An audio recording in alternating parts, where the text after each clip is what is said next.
This is 3 Points with Chris Mannix, part of the Volume Sports Podcast Network. We are coming to you live on AMP.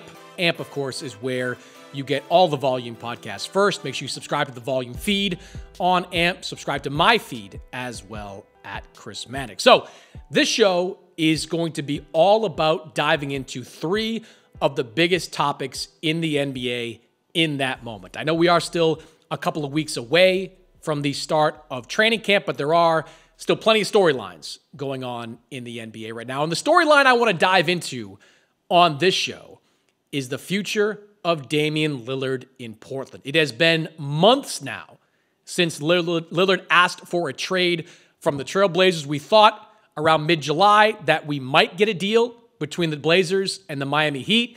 That didn't come to fruition, and now here we are, just weeks away from training camp with Damian Lillard still on the roster. Will he be there? What will that look like? What kind of trades does Portland want? For all that and more, we bring in Aaron Fentress. Does a great job covering the Blazers for the Oregonian, Oregon Live. And Aaron, let's start right here with Lillard and why we're still here. Why is Damian Lillard still a member of the Portland Trailblazers? What is the number one reason? Because nothing has happened.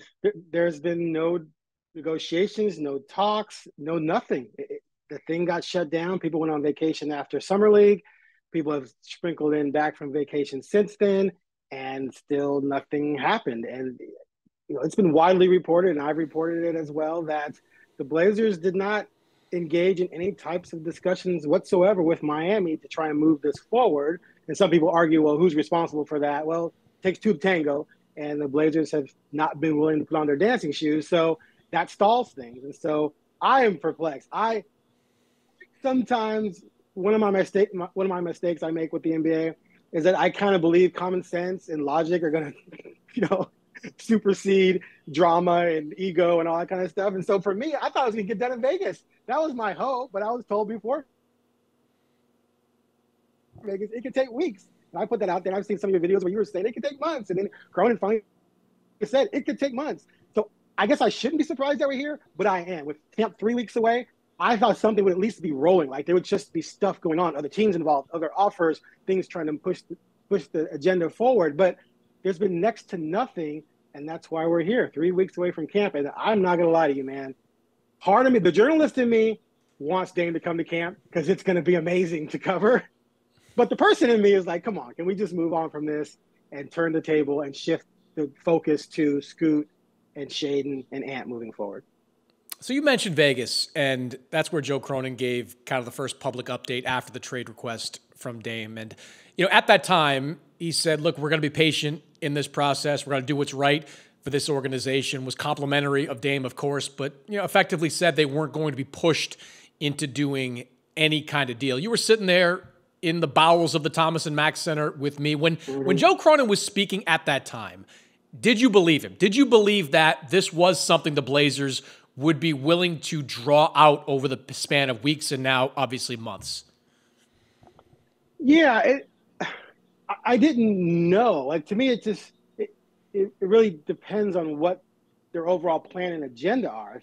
My whole thing has been, if he's slow playing this to try and find the perfect third team to enter this thing with what they want. And maybe he's waiting on it. Maybe another team was out there like, we could be interested in taking Hero, for example, and giving you something else, but we've got something else going on. So let's see how that goes first, and then we'll get back to you. Like, those things can slow things up as well. And so if that's going on, fine. I'm never going to be the one to sit here and pretend like I've ever been a GM. So there's things going on that we're never going to know about. So yeah, if he's going to say that it's going to take a while, we're going to take our time, great, as long as you're doing something.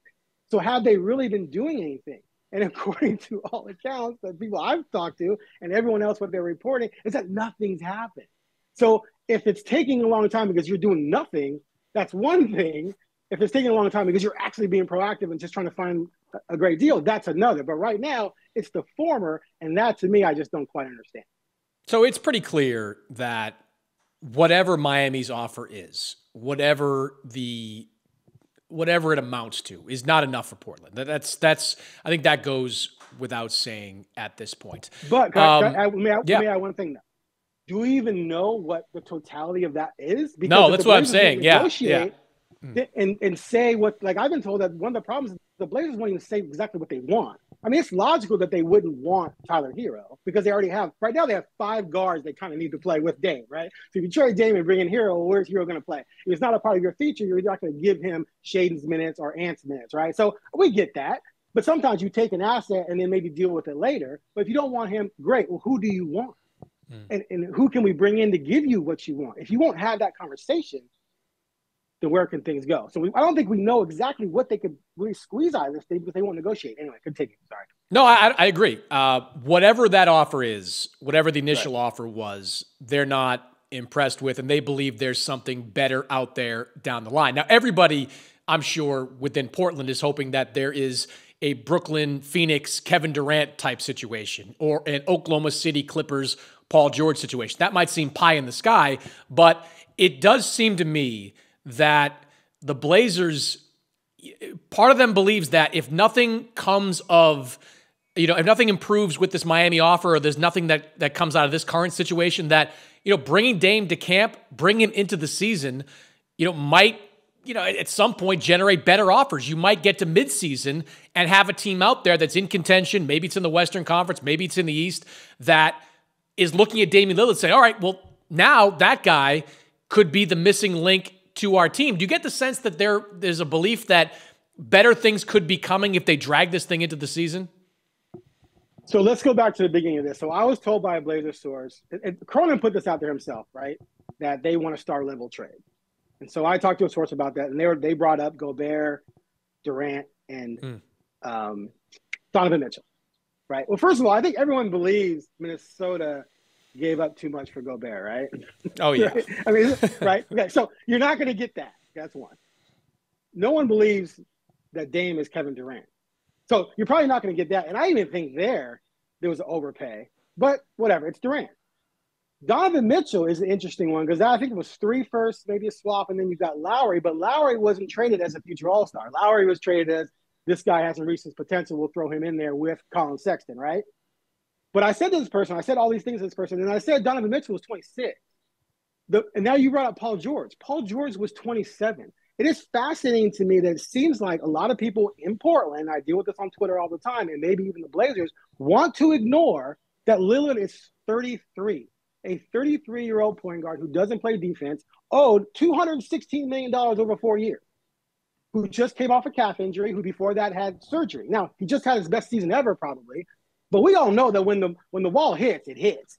And so I feel like everyone on this side of the world wants way too much for him. I think that that's part of the problem. So now, if you go into the season thinking, well, we're going to wait out Miami, and we're going to see, if someone comes up with something better, you're asking a team to beat whatever it is people want to mix and match for what Miami's offer is, to beat that, right?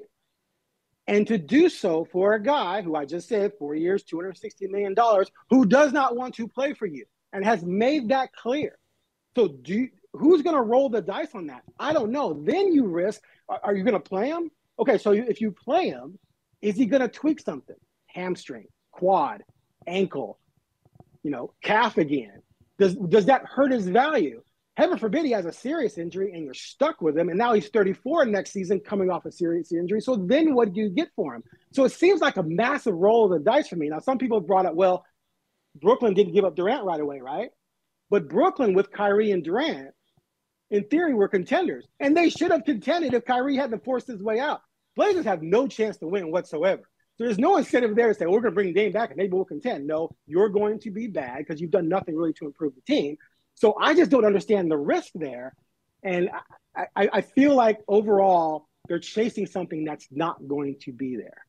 See, that's where I diverge a little bit from you, because I don't know that something is going to be there, but I do believe that even with the risk that you laid out there of bringing Dame to camp, maybe he regresses as a player, maybe he suffers another injury, those would be catastrophic to his trade value. But if he still plays and looks like the Damian Lillard we've seen over the last couple of years, where he's been an all-NBA caliber player, if he's still that guy, I believe that because I was just the other day making out my Western Conference standings, and I was talking to a GM of one of the teams that I was ranking, and I said, look, I've had you as high as 3rd at one point, and now I've got you 10th or 11th. That's how competitive I think the Western Conference playoffs is going to be next year, where you're only going to have 2, maybe 3 teams that aren't competing for a playoff, for a play-in spot in the West. I'm of the belief that when we get into the season, and if Lillard is still Lillard, there's going to be somebody else out there that competes for them, for him rather. And Aaron, I think that's all the Blazers really need. They need somebody else. Not necessarily to go out there and be the team they trade him to, but somebody to be competition that Miami gets wind of. Right now, Miami believes correctly it is the only game in town. It's the only team out there that is pursuing Damian Lillard with any kind of seriousness. I think Portland just needs one other team to emerge into that group. Somebody else to sniff around, whether it's Oklahoma City, a team I wrote about earlier in the week that might potentially have some interest in the next couple of months. Philadelphia, we have no idea what Daryl Morey's going to do, but we know he'll do anything to keep Joel Embiid happy. I think Portland just needs somebody to get into the mix, and I think they're doing the right thing at not just pulling the trigger without waiting to see who else will get into the mix. So I can buy the not pulling the trigger thing, but I don't. But my problem is you're not even really holding the gun, right? There's no talks going, so we don't really know exactly what it is someone else has to be, or what it is Miami's going to have to raise its ante to if another team steps in. So I don't necessarily disagree with what you're saying, but at the same time, if the Blazers had just engaged and been more proactive, maybe we could have a better sense of what it would even take to force Miami's hand or to beat what Miami's offering. Also, if we're talking about bringing in teams into this that have only a small chance of contending, they're going to run the huge risk of alienating Damian to the point where he's not going to want to be there, because he doesn't want to go to a lateral situation or a mediocre situation after giving the Blazers his loyalty and trusting that they were going to build around him. He wants to go to the for sure, can't miss contending situation at the very least, and he believes that's Miami. So I don't know how many teams are going to want to get involved if he's looking at him going, dude, we're not going to win. Why do I want to come play for you? Because then you're running a risk. So I mean, we'll see. It worked out for the Nets, right? They kept Durant. Durant played well. The team played well. They got a boatload for him from Phoenix. I just think it's a risk with Damian, but we'll see. It's going to make for a fascinating run to see how that plays out. A couple of things you said there, because I've read your stuff on this over the last couple of months, and you've used that word loyalty that Lillard has shown to the organization. I don't know if I'd call it that, honestly. I mean, I was there in Vegas when they gave him that contract extension, and yes, it was on the surface Damian Lillard committing to the Trailblazers, but it was also Damian Lillard in his late 30s getting a guarantee of $100 million tacked onto his deal, and that's there are not altruistic reasons. I don't know if he would have gotten an extension somewhere else. Look, I think. You think he could have gotten an extension elsewhere, or would think he would have gotten that money elsewhere? If he would have forced a trade somewhere else instead, let's say he wasn't going to trust Cronin and forced a trade last summer and said, I want to go to a team that wants me, we have a chance to contend, and by the way, I want an extension. Why wouldn't people step up with an extension if people are allegedly willing to take him on now with the extension? It doesn't make sense to me that a team will take him on knowing it's got to pay him $62 million when he's 66, when he's 36, but those same teams wouldn't give him this extension had they traded for him last year. So he was going to get close to that money anyway. Yeah, I mean, there isn't a team there isn't a team right now looking to give him, or there isn't a team interested in that contract at the moment, which tells me there probably wouldn't have been a team interested in that contract, But you just said he hit free agency. Miami's interested. Miami's interested in it. But they're 1 out of 30 right there, 1 out of 29, I guess, that would be interested. I mean, there's no other team out there that's interested. I'm just saying, But you just said if they play the season, teams are going to show up wanting them. Well, I think teams, and again, I use Oklahoma City as an example, because they have a boatload of draft picks and young players, and they could, I kind of love the idea of Lillard, Shai Gilgeous-Alexander, and Lou Dort, and kind of a three-man rotation in Oklahoma City. I kind of get giddy thinking about what that could look like. But a small market team that has no chance of ever getting a player like Damian Lillard, somebody like that could, say, all right, his contract is bad, but for us, maybe it's not quite so bad because we couldn't get him at that type of deal anyway. We're willing to roll the dice in that particular situation. I just think and that give up 4 firsts and 2 young players. I mean, they've got 9,000 first. I'm using Oklahoma City as the example. Oklahoma Yeah. City can't use all these picks, Aaron. They've got too many. And all these young players who are nice, cheap, inexpensive talent are about to become not so cheap talent with that organization. They're just an example I'm kind of throwing out there. I just think Lillard, yes, he did show a degree of loyalty to Portland, but he got something out of it too. He also got $100 million on the back end of that deal. I got to respond to that. Okay. All right. I have a problem when people bring up the money. The money is just a part of the game. Like, they're all going to get paid. It's not like it was he can leave somewhere and not get paid and stay in Portland and get paid. Was he not going to get any money for the last 2 years at 35, 36? I think he was. Was he going to get You think he would have gotten that much money? That's a lot. No, not necessarily that much. Plus, I don't think another team could have given him that much because he would have left, and that would have changed the dynamics of what he could get. So, yeah, he made extra money by signing, but then we're saying that he only stayed because of that extra. So he's going to make $500 million by staying, but had he left, he only would have made 460. I think he would take 460 and a chance to win, then 500 and not win. But he could have left several different times or forced to trade at several different junctures before that extension. 100%. And he didn't have to give Cronin, a guy who didn't have to really interview for the job, didn't have to go through a search and be picked, who had no experience. He didn't have to trust him. He didn't have to trust Chauncey, who had never been a head coach before. He didn't have to do a lot of things. He wanted so badly and wants so badly just to have a chance in Portland that I don't buy for a second that loyalty wasn't a factor. Of course, money plays. I mean, shoot, you put $112 million for 2 years in front of me, I'll go cover PetSmart down the road and update people on their biscuits this week for Rover. But at the end of the day, for his totality of his career, how many years has it been since people started saying he should get out of there?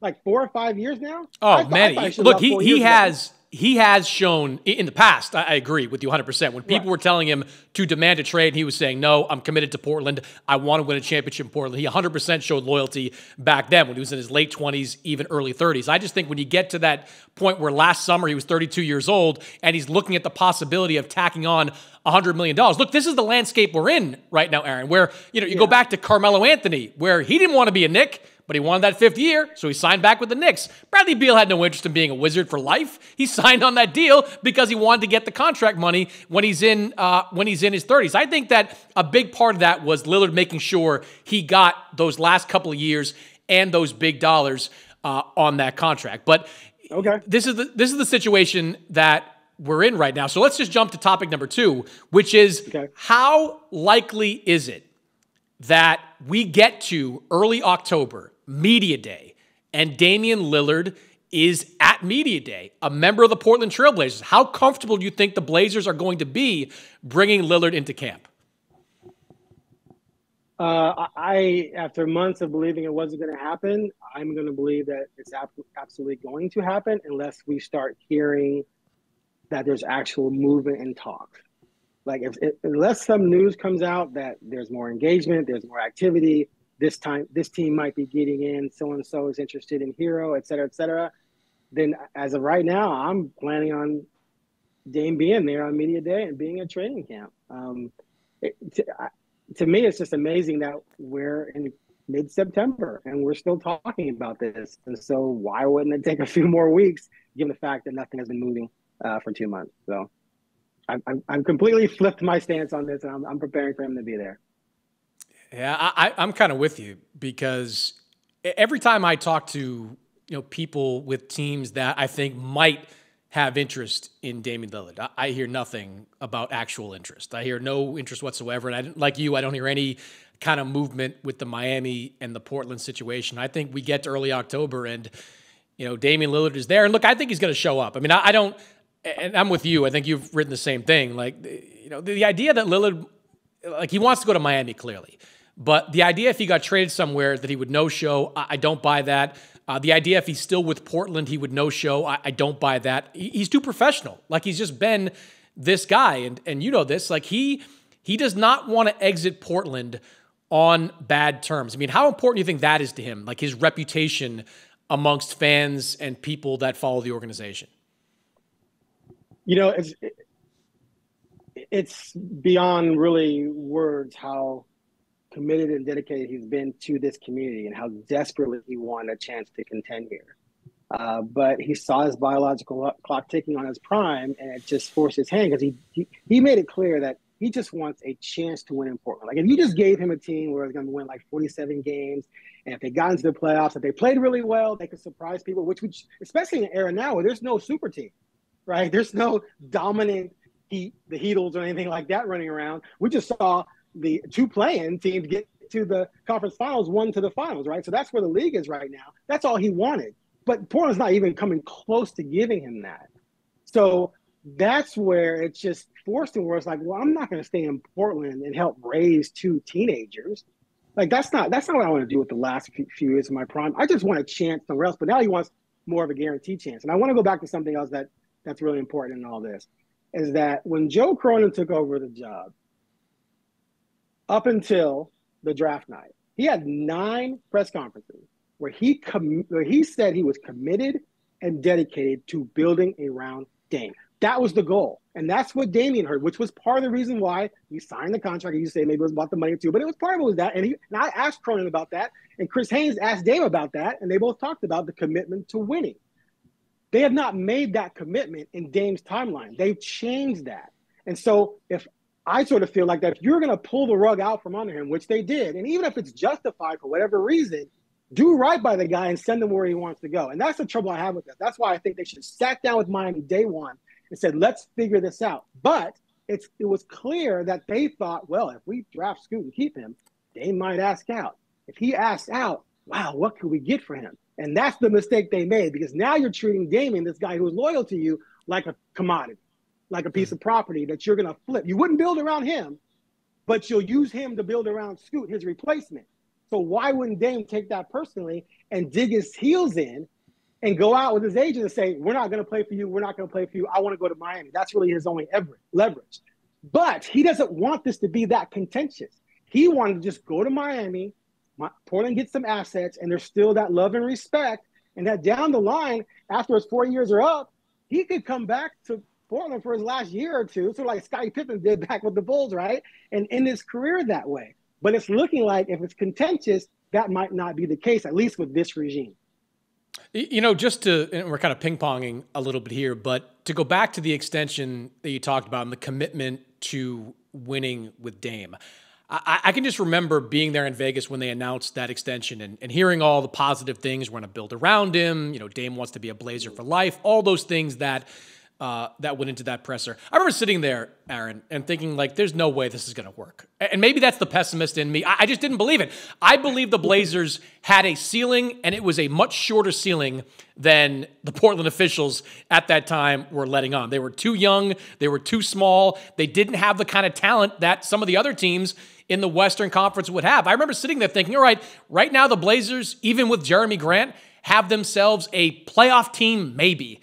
They don't have anything that would get them out of the first round. And we've seen, as great as Dame is, even when he's been at his best, it's only been good for one conference finals. And that has as much to do with the talent around him as anything else. But I always thought that the idea that they could build around Lillard to a championship level was always just so pie in the sky. It's why, and even like after Dame made that trade request, when Joe Cronin issued that statement where he said, like, he almost sounded shocked by it. Like, we're trying to do, like, why would you be shocked at this point? Why would you be surprised that this didn't go as planned? This team never, to me, had enough talent to compete with the big dogs in the Western Conference.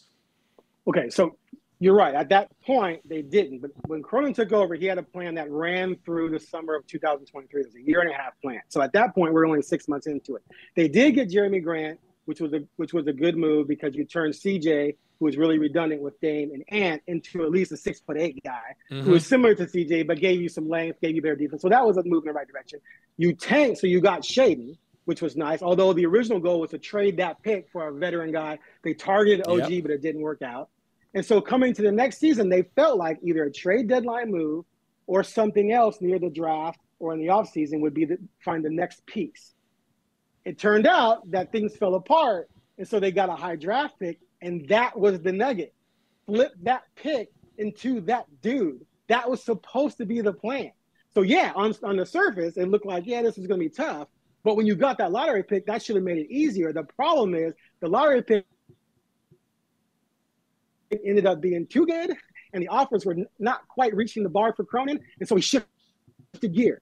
But I do believe that had they been able to find trade partners for number 7 last year and number 3 this year, they could have acquired the veterans they needed to help Lillard, at least again, have a shot. Like, it's just a matter of just get me in there and give me some vets, give me some length. I mean, my God, give me one other star I can lean on, and then let me be the determining factor as to whether we win or lose, as opposed to I got to score 55 at Denver and we still lose because I'm pretty much all of them. Yeah. Hey, look, if they had gotten OG Anunoby, even then, I don't think they were much of a contender. It would have been a more of a better short-term fix than Shaedon Sharpe is, though I think Shaedon Sharpe's going to be a pretty good player. I just still didn't see them as a contender. So the final topic I want to get into, though, is about Portland's future. But it would have been OG and the Sharpe deal and then someone else with the next pick. So it wasn't just OJ. It would have been, but that right. If they got what were they penciled in for? Like 5th or 6th? What was their draft slot 5th. if they didn't move up to 5th? Yeah. So and that would have been easier to trade. You can't trade the number 3 pick if it's going to be Scoot Henderson. You can't do it. I think Scoot Henderson. On who it is, but yeah. Right. I mean, look. But if Scoot. I think Scoot's going to make that Brandon Miller pick look stupid. I think Scoot is really, really good. I got a chance to watch him a lot last year playing for the G League Ignite, and I think he's going to be special. So that is where I'm going with this final topic. Sure. I mean, what are realistic expectations for Scoot Henderson this year? Because, Aaron, I think he's the rookie of the year. I know a lot of people are pointing at Chet Holmgren. Some people might be pointing at Victor Wembanyama. Brandon Miller, I'm sure, has his fans. I think Scoot's the guy. I think Scoot's going to step into that starting spot, assuming Lillard is moved at some point right away, and take over and look like the transcendent player that Portland believes it's getting. So I've set the bar pretty high for Scoot Henderson. What do you think? What do you think the bar should be for Scoot? So first of all, he's not going to start if Dame's here. Yeah. He's not going to be rookie of the year if Dame's here. Right? Yeah, you're right. I mean, I'm assuming at some point a deal gets done. So Dame has to be traded for Scoot to have a chance to do any of those things you just mentioned. But let's just pretend Dame's gone for the sake of argument here. I've been told, and I've had this conversation a couple of times, that he's got to beat out Anthony Simon. And that's not a given. And if he doesn't beat out Ant, and Ant's the starting 1, the only way Scoot can start is if they decide, well, we'll move Ant to the 2 if Scoot's beating out Shaedon. So he has to beat out both those guys to start, unless the Blazers just say, we're going to start him because he's the 3rd pick, and there's all this controversy over him basically pushing Dame out the door. They make that decision, they make that decision. But as of right now, there's no legitimate argument on the planet that he's better than Anthony Simons. Anthony Simons doesn't play in the G League last year and averaged 16 points on 42 and 27 shooting. He averages 35 on 55 and 45 shooting, right? So Ant's way ahead of Scoot. And my problem with Scoot and all the transcendent, like the whole, and I'm not dogging you, it's just when I hear transcendent almost means godlike. You know, this whole generation, I'm not even sure what that means anymore. It seems like generational means once every 3 years, not as opposed to once every 20. It's just bizarre to me. But you're dealing with a 19-year-old point guard who's 6'2", who can't shoot yet. He had in 19 G League games last year, he shot under 40% 9 times. He turned the ball over a lot. People talk about his defense. He had a 118 defensive rating. I just can't fathom that this kid is going to walk into the NBA and be this transcendent, dominant guy out of the gate when he wasn't even that in the G League. Mm-hmm. Like if he's that good, why wasn't he destroying the G League? Now you can say the teammates around him, the situation, coaching, whatever you want to say. But we're asking for him to make a huge jump in order to be better than Shaedon, who's already bigger, a better shooter, more experience. We watched Shaedon average 24, 6, and 6 over the last 10 games last year while shooting 46 and 38 from the field. I've watched Anthony Simons carry this team to wins by scoring 40+. I've seen him get 11 assists twice. When Dame was out 2 years ago, he had this team playing so well that they had to shut him down with a magic injury, shut down Nurk with a magic injury because they were in danger of making the play-in. So I've seen Ant do it at that level. So for me right now, Ant and Sharpe, that's your starting backcourt, unless you just decide we're just going to give it to Scoot for the sake of giving it to Scoot. So Scoot, to me, has a long way to go to get to the point where I'm going to buy that this guy is that dude. And one of them, you have to shoot in this league. You agree with that, right? You can't go I do. Like I do. Go 5 for 15 every other game. No, it's definitely a weakness in his game as he comes to the NBA. The 3-point shot is not there for him. I do think the playmaking is going to be there. Obviously, the athleticism is there. I just think that feel, when I watch him play, I think that feel for the game is there. It's an intangible, but I think he's got that thing that all great players tend to have, and I think he's going to show that, at some point over the next couple of years. So I think he's going to be a really good player. The question I would have for you, years, I agree. I'm not about this year. But yeah. I mean, rookie of the year. I mean, I don't know if he needs to average 25 to win rookie of the year. I think Chet's going to have a good year. I think Wembanyama's going to struggle. I don't know what Brandon Miller is going to do. Maybe somebody emerges from that back half of the top 10 that plays well also. You mentioned Simons. I'm curious what the Blazers' opinion of him is, because he's a very good player, but he also has a very good contract. He's the kind of guy you could trade to get something else. Do they look at Simons as being part of that future? They drafted Sharp, of course. He's one of their guys. Do they see Simons along that same line?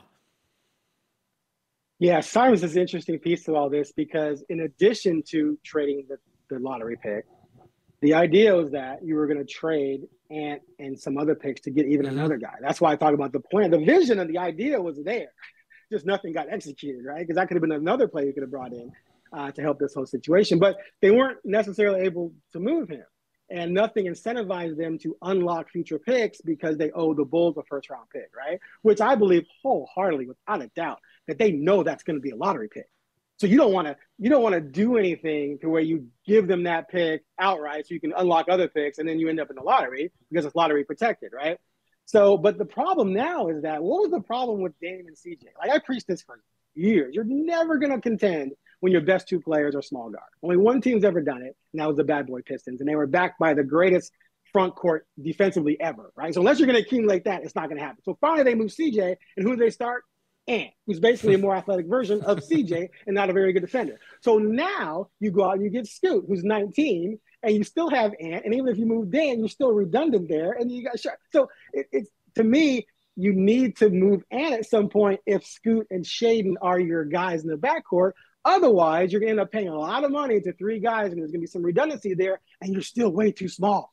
There's not the only viable player on this team other than Nurk's viable. There's two players on this roster over 6'6" who are viable. You can't win like that. It's not a 6'4" and under league, right? So to me, they need to start Ant, showcase Ant, and move Ant. Ant needs to be running his own team. And if I'm Ant and you tell me a Scoot's better and play Scoot ahead of me, whether he's earned it or not, he's going to ask for a trade. He doesn't want to spend his career backing up this kid when he probably is better than him. So the Ant situation is fascinating. But he's a really good offensive player. I still think he's coming to his own. One of the things last year that hurt him, and people say, oh, he regressed. He didn't regress. It's difficult playing next to Dame when you're not sure what you're supposed to be doing. Am I the two guard? Am I the point guard? Now Dame's going to be the two guard. I'm acquiescing to him, but then they want me to be aggressive. Like, it's a tough situation. But when he was the guy, dude was amazing that one year. So he needs to be running his own team. Yeah, I think it's going to be fascinating. I love it. I love me some Ants. I get a little passionate about him. I think he's a great player. I think they've got a lot of really good young players down there, and I think they're up there. I think they're going to have a bright future. It's just, when does that future start, right? You've got Damian Lillard under contract. You have Jeremy Grant, which still don't quite understand that whole. That? I still, for the life of me. Let's do this. Let's do this quickly. Let's do this quickly. Like, for the life of me, that's one of the most bizarre contracts I've ever seen. There was no, as far as I know, there was nobody else out there looking to invest that kind of money in Jeremy Grant. I don't think they were in any kind of real danger of losing Jeremy Grant. And the fact that they do this deal, what was it, 24 hours, 40 hours before Lillard makes his trade request, was wild to me. It was just completely wild to me that now, as a rebuilding team, they have this contract on their books that I think, Aaron, is going to be, I don't want to say impossible, but incredibly difficult to get off. What do you think the Blazers are looking at right now with this Grant contract and how they handle his situation? Yeah, so Grant came to Portland because of Dame. Right. And it was a given that, Grant would stay and help win with Dame. But when things became shaky with Dame after draft night, it was like, okay, so what are you going to do with Grant? But they went ahead and made the offer because they knew that the first step to keeping Dame happy was signing Grant. But to me, you had to double clutch that bad boy and come back with a trade, because just bringing back Grant, then that's status quo. That's where you were. Dame was wanting win team, two other dudes with Grant. right? And then you could pay him. Like, you could always were in the driver's seat with Grant because you give him the extra year and give him more money than anyone else. Now, I think Grant on the open market still gets 4 years, 100. If Ant can get that, if Dylan Brooks can get 4 years, 20 or whatever. Oh, yeah. I think, but if I'm Grant, I can get 150, 160. Was it 160? I can't remember what it was. I'm taking over 150, yeah. So now, you're Portland. You started this timeline with two kids who can't buy alcohol. So at least Grant's around, I guess, to buy drinks on the road. I don't know, because he's 29. You're going to be paying $30 million a year until he's 34. It doesn't make any sense. I have zero doubt whatsoever that they're going to begin trying to, to me, I'm trying to feed him early this season and see if someone will come get him, because he doesn't fit what they're doing at all. He fits Dame, not Scoot and Shaden. It doesn't make any sense. The entire thing is completely dysfunctional. And so you said you were in Vegas. Do you remember when I asked the question, people think you might be tanking, but this looks like you're trying to win. What's the plan here? Which I got criticized for asking that, but it was an obvious question to me. And Cronin insisted we have a high talent level. We think we're going to win. And I'm thinking, really? Do you really think you're going to win? I mean, at best, it's 13th in the West right now. At best, competing with 100%. Houston and with San Antonio for those bottom three spots. And that was another thing I mentioned, because I'm like, is it more advantageous to get another lottery pick, because you have to keep pace with Oklahoma City and Houston, who are not only lapping you in young talent, but they have young talent over 6'6", all over the place. And in this league, length, height, athleticism matter. You don't have it. It's just, look, I started covering the NBA when I was living in Boston. And I've said this before, but the GM that I covered the closest early on was Danny Ainge. And there's no more proactive GM in sports than Danny Ainge. Like, Danny Ainge, if he doesn't believe his team is going to win a championship or can compete for a championship, there's no sense having a team like that. It doesn't matter making the first round, second round of the playoffs. Trade, right? It does the Nets trade. Look, he goes to Utah, pushes the Donovan Mitchell deal through, blows that thing up. And both the teams that he did that with, Boston, who picked up Tatum and Brown because of that, and now Utah, which is in a pretty good position at the moment to kind of rebuild that thing moving forward. You remember when Danny was supposedly talking to the Blazers about their top job for a minute, or at least was rumored to be talking to them. I just thought to myself, if Danny Ainge takes that job when Joe Cronin took that job, he would have detonated that roster within months. He would have blown the whole thing up, ripped it down to the studs, and then rebuilt the way he's rebuilt teams in the past, which may have been the right call, dealing away Dame before you give him a contract extension and starting the whole thing over. So I don't know. That's kind of where the Blazers are at. But I'll tell you this much, Aaron, your readership is going to quadruple in the next few months if Damian Lillard is still on that roster. There's going to be a fascination with how that team looks in training camp, how Lillard responds, how the team responds to him, what kind of offers come to the table. You're going to have a very busy at least first few months. I appreciate you joining me here, Aaron. Good luck as training camps open up. Football is back in full swing with another epic week of games. Who's got you covered in the action for every single one of them? DraftKings Sportsbook, an official sports betting partner of the NFL. New customers can bet $5 on football and get $200 instantly in bonus bets. Nobody's missing out on the action this season. All DraftKings customers can take advantage of 2 new offers every game day this September. Get in on the NFL Week 2 action with DraftKings Sportsbook. Download the app now and use code Mannix, that's MANNIX, to sign up. New customers can bet just $5 and take home $200 instantly in bonus bets. Only on DraftKings Sportsbook with code Mannix. The crown is yours. Gambling problem? Call 1-800-GAMBLER or visit www.1800gambler.net. In New York, call 877-8-HOPE-NY or text HOPE-NY 467-369. In Connecticut, help is available for problem gambling. Call 888-789-7777 or visit ccpg.org. Please play responsibly. On behalf of Boot Hill Casino and Resort in Kansas, 21 plus age varies by jurisdiction, void in Ontario. See dknj.com/football for eligibility, terms and responsible gaming resources. Bonus bets expire 7 days after issuance. Eligibility and deposit restrictions apply.